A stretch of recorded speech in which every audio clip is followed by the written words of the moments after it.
Alright, donc, pourquoi j'ai pas oublié, mais changé mon idée, mon désir profond de liberté financière, c'est que je l'ai vécu en quelque sorte. Je me suis retrouvé pendant 2 ans à plus être obligé de voyager, plus obligé de gagner de l'argent, à pouvoir voyager. Et j'ai réalisé qu'après quelques mois, ça me rendait autant malheureux que ma vie au Québec. Des fois même, bon, l'hiver, c'est difficile pour moi. C'est pour ça que je sors souvent du Canada l'hiver, en fait tous les hivers maintenant. Mais bref, je me suis rendu compte que j'étais dans un paradis, l'endroit où est-ce que tout le monde rêvait de vivre. J'étais en Colombie à ce moment-là, vraiment un bel endroit, belle température, faisait beau.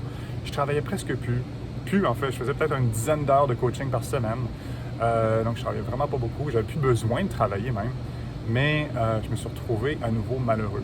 Donc, ce que j'avais essayé de fuir pendant toutes ces années-là avec le voyage, une espèce de dépendance au voyage, en fait, c'est que quand j'arrive dans un nouveau pays, les premiers mois, les premières semaines, les premiers mois, je suis comme, waouh, c'est nouveau, tout ça.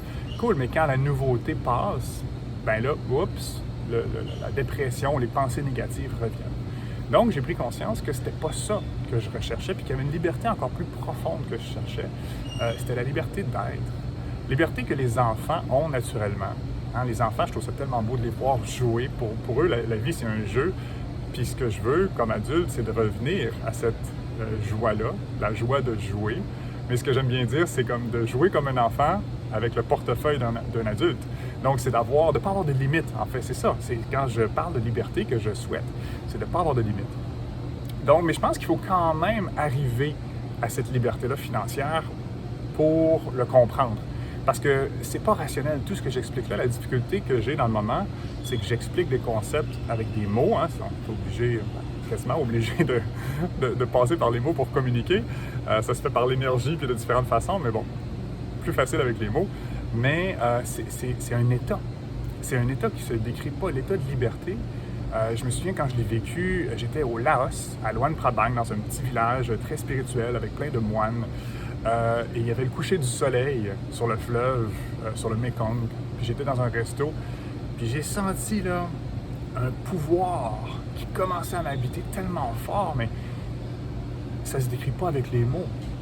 J'ai vécu un autre moment comme ça aussi en Thaïlande, quand j'ai senti une joie profonde, là, profonde, une joie qui venait de nulle part. Je me demandais, mais pourquoi je ressens autant de joie? Puis la réponse était, il n'y a pas de raison, il n'y a pas supposé d'avoir de raison qui crée la joie, c'est juste l'état naturel.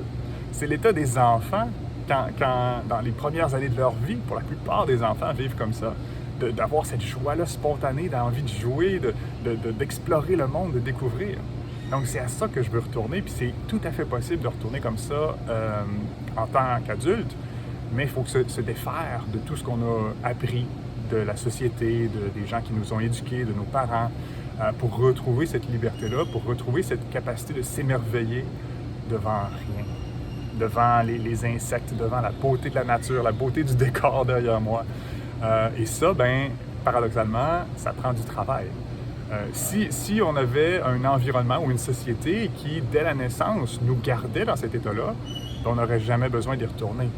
Mais comme on vit dans une société qui n'est pas du tout là-dedans, ben, si on a été programmé, on va dire, ben, on doit se déprogrammer, faire un grand reset pour recommencer à apprécier la vie avec rien, sans avoir besoin de faire d'activité, sans avoir la dépendance d'être obligé de faire quelque chose, ou d'être quelque part, ou d'avoir quelque chose, d'avoir de l'argent, ou d'avoir...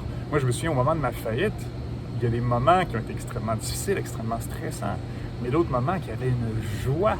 Une joie, c'est la joie qui est générée par le découragement, qu'il n'y a tellement plus rien de pire, on dirait, à ce moment-là, dans ma tête, qui peut se passer, que je comme... Et ça me ramenait beaucoup, beaucoup au présent. Et ça, c'est fascinant, c'est très puissant de vivre comme ça, de se ramener au moment présent. Qu'est-ce qui peut me rendre heureux, là, maintenant, dans la prochaine minute, dans les prochains 5 minutes? De vraiment y aller micro-durée.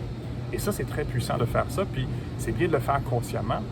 Et ce qui est encore mieux, c'est de le faire inconsciemment.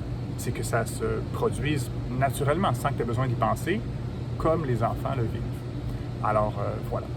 Donc, dans la prochaine vidéo, je vais justement parler d'outils concrets qui permettent de vivre ça? C'est quoi les outils qui m'ont le plus aidé à cheminer pour retourner dans cet état-là de liberté d'être?